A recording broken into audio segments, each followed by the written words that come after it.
Facts Only Test Prep. Welcome to Facts Only Test Prep. We're called Facts Only because we give you everything you need and nothing you don't when it comes to the SAT. So please enjoy the next video. Systems of equations, special cases. Look, systems of equations are not hard. I know you know how to do them. I've got a separate video in case you don't. But there are two scenarios that give students a lot of trouble. I know because I work with you people. That's right, I just you peopled you. This is when a system of equations either has no solutions or has infinitely many solutions. You should have learned this in 8th grade. You should have remembered it. If you didn't, I'm here. Let's talk about this. The way that I'm going to have you do this is kind of unorthodox. I think it really works for the SAT. If you run into it on like a high school level, maybe don't do it this way. But let's give it a try. You're going to need Test 3, Section 3, number 9, and Test 2, Section 3, number 20. Pause the video, go to factsonlytestprep.com, click on the links to those two tests, and let's get started. This is Test 3, Section 3, number 9. We've got a system of equations. That's not a 3, that's like a little bracket. Bear with me. And we're being asked for what value of k will the system of equations have no solution. When I see the words no solution, here's what my mind says. This left side should be the same. The coefficients to the x's should be the same. The coefficients to the y's should be the same. But this right side should be different. So these two numbers on the right-hand side need to end up being different by the time we're done. Everything on the left-hand side needs to be the same by the time we're done. So that's my guiding principle as I go into solving for k. I don't have a lot of information about my x values. I know that k is the coefficient of the x in the top equation and 4 is the coefficient of the bottom. That's not enough for me to do anything. These y coefficients, though, in the top equation, -3 is the y coefficient, -5 is the y coefficient in the second equation.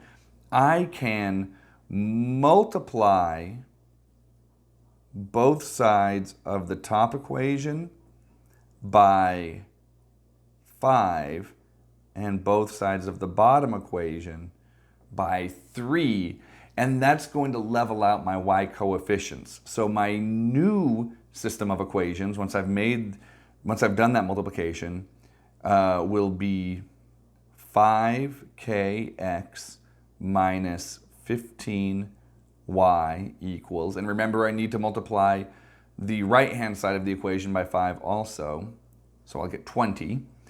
And then I'm going to distribute the second equation, 3 times 4x, that's 12x minus 15y equals 3 times 7 is 21. Okay, let's make sure that a couple of things are happening.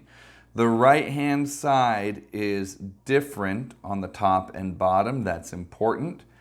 On the left-hand side, the y values and coefficients are the same. That's important.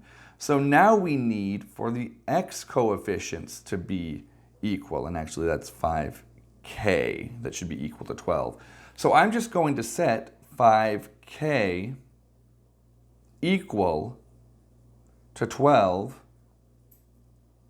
and divide both sides by 5. K will equal 12 over 5.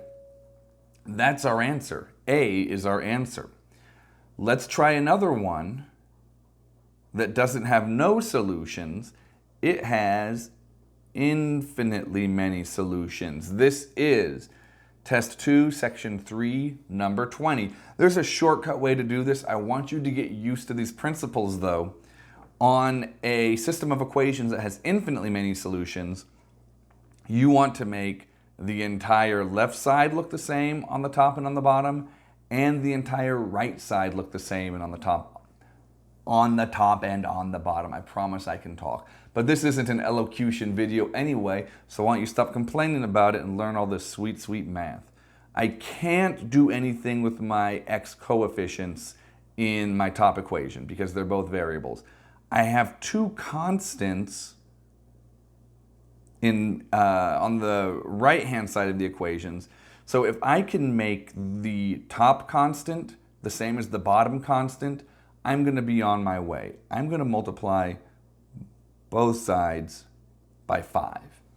Now I have 5ax plus 5by equals 60. At the same time as I have 2x plus 8y equals 60.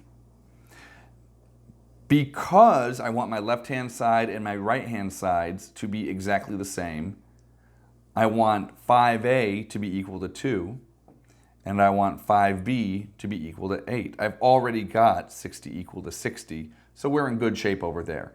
All I need to do now is solve for a and b and then put them into a ratio. We're saying that 5a equals 2. Divide both sides by 5. So a equals 2 over 5. We're saying that 5b equals 8. Divide both sides by 5. b equals 8 over 5. And I'm going to move up to the top of the screen. I'm going to do this in red. I'm going to try to keep everything compact. 2, oh, that's not a 2, that's a 12. 2 over 5 divided by 8 over 5 is the same as 2 over 5 times 5 over 8.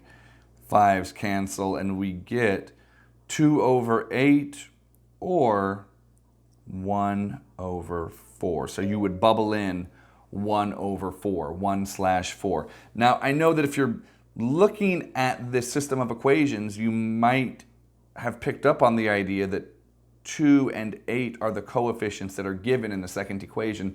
And that's true. That ratio should hold for both equations. And if you know that about systems of equations, you'll solve this question no problem. If you didn't know that, though, you can rely on what I've said not only about questions that have infinitely many solutions, but those that have no solutions. And you should be able to solve any of those systems from here on. Good luck, everybody. Hey, thanks for watching, everybody. Make sure that you like us and subscribe and hit the notification bell. That way you'll get information on the new videos as soon as they're available. It helps us a lot.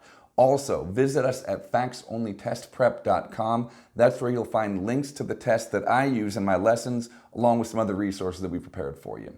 Thanks and good luck.